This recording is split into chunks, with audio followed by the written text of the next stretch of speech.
ফুলের কানে ভ্রমর এসে। পলাশের যে রং প্রকৃতি মেখেছে তা দেখে এই ফাগুনে বসন্ত পাখিরাও সামিল হয় প্রকৃতির এই দোল খেলায়। চুপি চুপি বলে যায়। হাজারো মানুষের দল বাঁধা স্রোত উৎসবে হাজির হয়। বাঁধ ভাঙে প্রেক্ষাগৃহে দর্শকের অপেক্ষা। তবে কোলাহল থেমে গেলে নেমে আসে নির্জনতা। নীরবে জড়াতে চায়। তালিখাতায় গচ্চার লাগাম টানতে না পেরে এই আনন্দ পরিণত হয় বিষাদে। স্মৃতি হিসাবে পড়ে থাকে সেলুলয়েডের সংলাপগুলো। বাইরের ক্ষীণ আলো এসে ভিড়েছে নিস্তব্ধ জানালায়। বহুদিন অনাদরে থাকা মাকড়সারা জাল পেতে আছে শিকারের আশায়। ধুলোর আস্তর জমে জমে নিঃসঙ্গ একসময়ের ব্যস্ত টিকিট কাউন্টার। খেয়ে হারানো গপ্প আর চোখ ভরা মুগ্ধতা নিয়ে যারা সিঁড়ি ভেঙে নেমে আসতো তারা আজ কেবলই স্মৃতি। মাটিতে অনাদরে পড়ে থাকা সেলুলয়েডের ফিতায় বন্দি কুশীলবরা আবার যেন জীবন্ত হবার ব্যাকুলতায়। কত সহস্র সংলাপ, আনন্দ বেদনার অভিপ্রায় ছড়িয়ে ছিটিয়ে আছে এই ধ্বংসস্তূপ জুড়ে।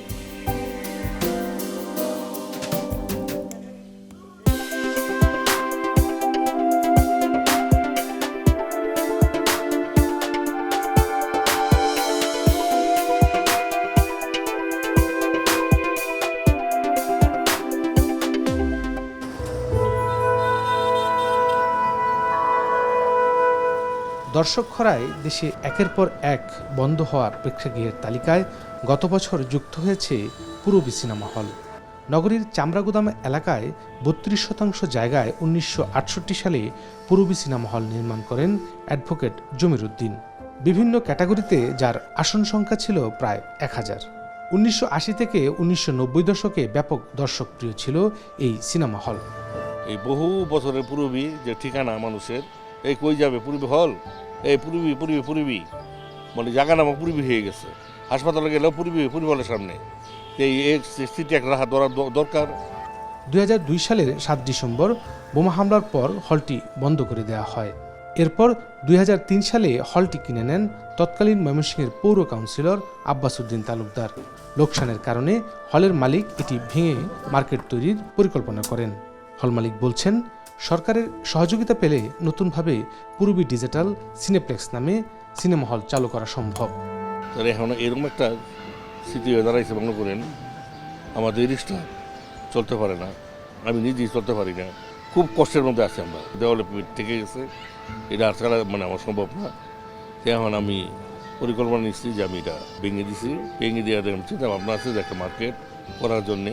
বহুতলা যেহেতু ভ্রমণ হয়ে যাচ্ছে, যে আশা আছে আমারও যে জনগণের কথাটা আমার মানতে, মানে এখানে একটা সিনেমা হল থাকুক, যে আমি আশা আছে আমি থাকবো, মানে রাখবো যদি আমার সরকার সাহায্য করে, আমাকে লোন দেয়, যে আমি অবশ্যই আল্লাহ মালিক আমি একটা সিনেমা হল রাখবো আর কি, পূর্বী নাম দিয়েই। ময়মনসিংহে অজন্তা, ছায়াবানী, অলকা, পূরবী ও সেনা অডিটোরিয়াম সহ একসময় প্রেক্ষাগৃহ ছিল ৫টি, যার মধ্যে টিকে আছে শুধু ছায়াবানী। ময়মনসিংহের ১৩ উপজেলায় মোট ৪০টি সিনেমা হল ছিল। ছায়াবানী বাদ দিলে এখন নিয়মিত চলছে না একটিও।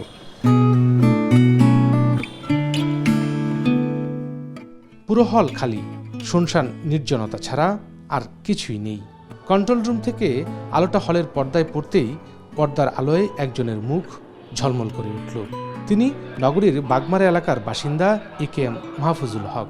পেশায় আইনজীবী হলেও সেই ১৫ বছর বয়স থেকে হলে এসে সিনেমা দেখার পোকা। জানালেন, সিনেমার সোনালী অতীত, একাকিত্ব থেকে মুক্তি, মানসিক প্রশান্তি আর মনকে একটু বিনোদন দিতেই তার এই সিনেমা দেখার নেশা। আমি ছোটোবেলার থেকে ছবি দেখি। আগুন ছবিটা আমি ছায়াবানী হলে ছবি দেখছি, আমি তখন ছোটো ছিলাম। একে একে আসতাম, বাসা তো আমার বাগমারা ময়মনসিংহ কাছেই, একে একে আসছিলাম।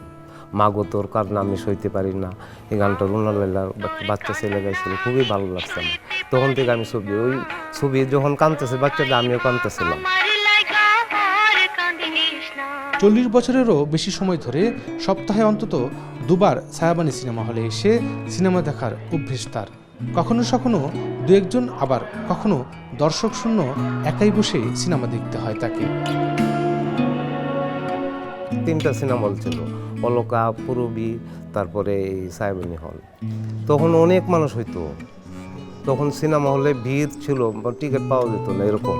আমরা যে সময় ছোটো ছিলাম আমার মনে পড়ে। এখন হলে আমি তো প্রায়ই আসি, 15 দিনে অন্তত একদিনে আসি, নাহলে সপ্তাহে সপ্তাহে আসি প্রায়। যদি নতুন ছবি বদলায় তাহলে দেখি মানুষ তেমন একটা নাই, 4-5 জন বা 6 জন উপরে, কোনো সময় একা 1 জন 2 জন এরকম। এই সিনেমা হলের সামনে আসতেই মনে যায় না, কারণ সেই ব্যবসা নাই। আগে তো সিনেমা হলের সামনে আসলে মন ভরে যেত দেখতে, এত এত লোক, মানে কি একটা অবস্থা। এই চলচ্চিত্র একদম শেষ হয়ে গেছে। পুরনো শিল্পীরা তো নাই, অনেকে মরে গেছে, যেমন রাজ্জাক সাহেব ছিলেন, ফারুক সাহেব ছিলেন, আলমগীর সাহেব আছেন, আবার অনেক পুরনো লোকজন, সুজাতা ম্যাডাম, সাবানা ম্যাডাম, এনারা অনেক ছবি করছেন এবং ছবিতে অনেক ব্যবসা হয়েছে।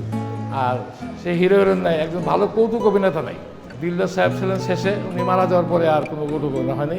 যেমন আগে টেলিসমা ছিলেন, খান জমিল ছিলেন, ভালো ভালো কৌতুক অভিনেতা ছিলেন যাদেরকে দেখার জন্যে হলে অনেক লোক আসতো, মানে তাদের অভিনয় দেখার জন্য, তাদের হাসতে হাসতে মানুষের পেটে খিল লেগে যেত, এরকম অবস্থা। সেই জিনিস আর নাই এখন। দুটো ঈদেই যেটুকু আমাদের ব্যবসা বাণিজ্য হয় আর সারা বছরই রস দিতে হয়। তো যদি ভালো কোনো ছবি হয়, ভালো মানের ছবি, ভালো গল্পের ছবি, তার দর্শক আবার হলমুখী হবে। হলমার্কের পক্ষ থেকে আহ্বান থাকবে, যদি হলের দিকে সরকার যদি সুদৃষ্টি দেয়, সর্বলাভে কিছু টাকা সহযোগিতা করে, মানে কিস্তি হিসাবে, তাহলেও মালিকগুলো টিকবে আর কি। একযোগে ময়মনসিংহের সিনেমা হলগুলোতে বোমা হামলা এবং পরবর্তীতে করোনার যে ধকলটি গেছে, সে ধকলের পরবর্তীতেই সিনেমা হলগুলো চরমভাবে দর্শক খরায় ভুগতে থাকে। ময়মনসিংহের শহর থেকে শুরু করে জেলার বিভিন্ন উপজেলা মানুষের আনন্দ এবং বিনোদনের একমাত্র মাধ্যম ছিল এই সিনেমা হলগুলো। বিশেষ করে ময়মনসিংহের অজন্তা, অলকা, পূরবী, সাহেবানী থেকে শুরু করে সেনা অডিটোরিয়ামের প্রেক্ষাগৃহগুলো। পরবর্তীতে দেখা যায় এই প্রেক্ষাগৃহগুলো ক্রমবর্ধমান লোকসানের মুখে পড়তে থাকে এবং হল কর্তৃপক্ষ সেই হলগুলোকে ভেঙে ফেলতে থাকে। সেখানে গড়ে ওঠে বিভিন্ন বাণিজ্যিক প্রতিষ্ঠান।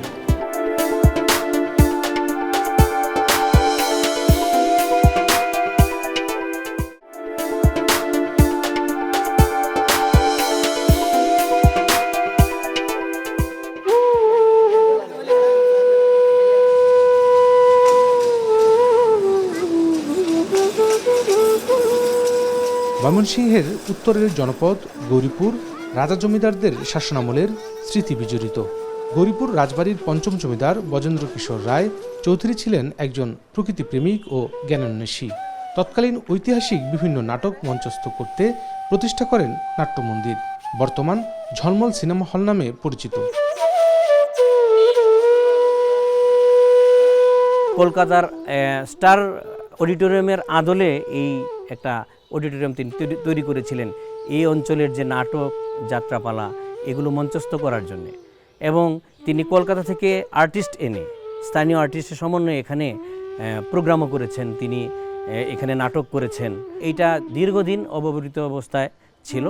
এক সময় এটা লিজ নিয়ে এইটা এখানে একটি সিনেমা হল তৈরি করা হয়েছে। পরে ওই অডিটোরিয়ামটাকে পরে সিনেমা হলে রূপদান করা হয়েছে। যদিও ঝলমল সিনেমা হলের আগের নাম ছিল প্রতিমা সিনেমা হল। একসময় গৌরীপুরবাসীর বিনোদনের অন্যতম প্রধান ছিল এই সিনেমা হলটি, যা এখন কেবল ধ্বংসাবশেষে পরিণত হয়েছে। অযত্ন অবহেলায় কোনোভাবে দাঁড়িয়ে আছে হলটির অবয়ব। ছোটবেলায় আমরা যখন সিনেমার গান শুনতাম, এই হলের যে ফুটো ছিল, অনেক দরজায় ফুটো ছিল, সেই এক একটা ফুটোতে এক একজন করে দাঁড়িয়ে দাঁড়িয়ে পছন্দের গানগুলি শুনতাম, ডায়লগগুলি শুনতাম। যেমন সুজন সুখীর গান শুনতাম, সাতসরকিরে পাটকড়িতে, এরকম অনেক অনেক গানগুলি শুনতাম। আর গানের যখন সাউন্ড হইতো দৌড়ে আসতাম সবাই মিলে। উৎসব মুখর পরিবেশে আমরা এক সময় আসতাম এখানে, চাচির থাকতো, মা থাকতো, অনেক সময় খালা ফুপুরাও থাকতো, দল বেঁধে আসতাম, বন্ধুরা মিলেও আসতাম। কিন্তু এখন তো আর সেই পরিবেশ নাই, এখন আর ওইভাবে আমরা দেখতে পারি না। অন্যদিকে গৌরীপুরের প্রিয়া ও ঈশ্বরগঞ্জের সোনালী টকিজ সিনেমা হলটি বন্ধ রয়েছে দীর্ঘদিন ধরে, যার ফলে সুস্থ ধারার সাংস্কৃতিক চর্চায় ব্যাপকভাবে ক্ষতিগ্রস্ত হচ্ছে এই জনপদের মানুষ। চিত্র বিনোদনের অন্যতম যে মাধ্যম সিনেমা হল গৌরীপুরে দুটি ছিল, এখন দুটি বন্ধ আছে। তার মধ্যে এটা প্রিয়া সিনেমা হল আর একটা জলমল সিনেমা হল। প্রিয়া সিনেমা হলটা প্রকৃতপক্ষে মানুষকে প্রিয়ই করে নিয়েছিল। দেখা যায় একটা সময় এখানে এত সুন্দর সুন্দর ছবি, গল্পের ছবি আসতো, লাইন এখানে দীর্ঘ লাইন থাকতো সব সময়। আমরাও দেখেছি মানুষ টিকিট করতে পারে নাই, প্রথম শুতে এসেছে, আসার পরে সে টিকিট করতে পারে নাই বিদায় সে অপেক্ষা করেছে তার দ্বিতীয় সময়ে দেখার জন্য। এমনও হয়েছে রাত্রেবেলাও দেখেছে। তো এইরকম একটা সংস্কৃতিময় জায়গায় আমরা 2000 সালের পরবর্তী সময় লক্ষ্য করছি যে এখানে বিভিন্ন সাংস্কৃতিক কর্মকাণ্ড বন্ধ হয়ে যাওয়াতে আমাদের যে যুব সমাজ আছে অথবা অন্যান্য বয়সী লোকেরাও দেখা যায় এই যে সুস্থ ধারা যে সংস্কৃতি ছিল এটা আস্তে আস্তে তারা বিচ্যুত হচ্ছে। এখন দেখা যাচ্ছে আকাশ সংস্কৃতির একটি দাপট প্রভাব রয়েছে, ইন্টারনেটে সব সহজলভ্যতা রয়েছে, মোবাইল ফোন এসেছে। এই কারণগুলোর জন্য দেখা যায় আমাদের অনেক তরুণ সমাজ, আমাদের নতুন প্রজন্ম আস্তে আস্তে এই আমাদের যে ঐতিহ্য ছিল, যে সংস্কৃতিগুলো, আমাদের এই সংস্কৃতি থেকে আস্তে আস্তে দূরে চলে যাচ্ছে।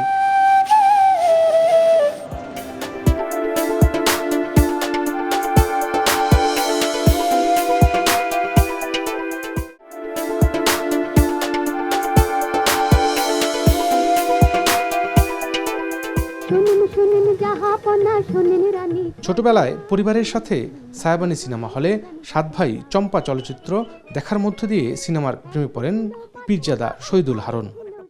আপনারা আমাকে হঠাৎ করে অনেক দিন পরে সেই শৈশবে নিয়ে গেলেন। আমি না ভুলেই গিয়েছিলাম যে প্রথম কোন ছবিটি দেখেছি। তবে এখন মনে পড়ছে, আমার মাকে নিয়ে গিয়েছিলাম, বড় ভাইদের নিয়ে গিয়েছিলাম, এটা মনে আছে। এবং 7 ভাই চম্পা সিনেমাটা আমার মাঝে এতটা আবেদন সৃষ্টি করেছিল যে অনেক দিন পর্যন্ত ভেবেছি এটা কেন হলো, এটা কেন হলো না, এটা কেন এটা।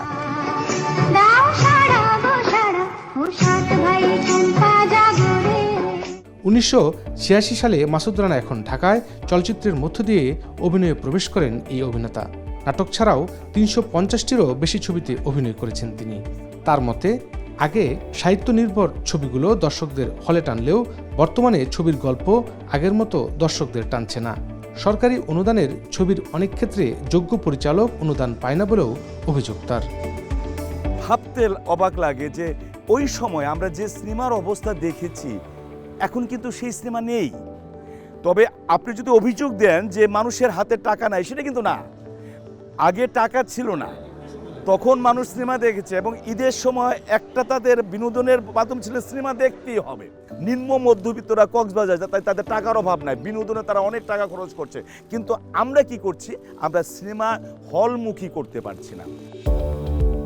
বাংলা সিনেমার জনপ্রিয়তার পেছনে বড় ভূমিকা রাখত চলচ্চিত্রে দর্শকনন্দিত কালজয়ী সব গান, যা পরবর্তীতে একদিকে যেমন গীতিকার সুরকার তৈরি করেছে, সঙ্গীতাঙ্গন পেয়েছে জনপ্রিয় সব সঙ্গীত শিল্পী, যাদের গান এখনো মানুষের মুখে মুখে বেঁচে আছে। আপনার কোনোটা বাদ দিয়ে কোনো কিছু না, কিন্তু আপনার শুধু যদি আপনি পান খান গলা এই মুখ ছিলে যাবে, সাথে চুন দরকার আছে। শুধু যদি চুন খান তাতেও কিন্তু আপনার গলা এই জিহ্বা পুড়ে যাবে। দুইটাকে একসাথে রাখতে হবে। একটা সিনেমাতে গানের যে ভূমিকা, এটা অসাধারণ, এটা একে অপরের পরিপূরক।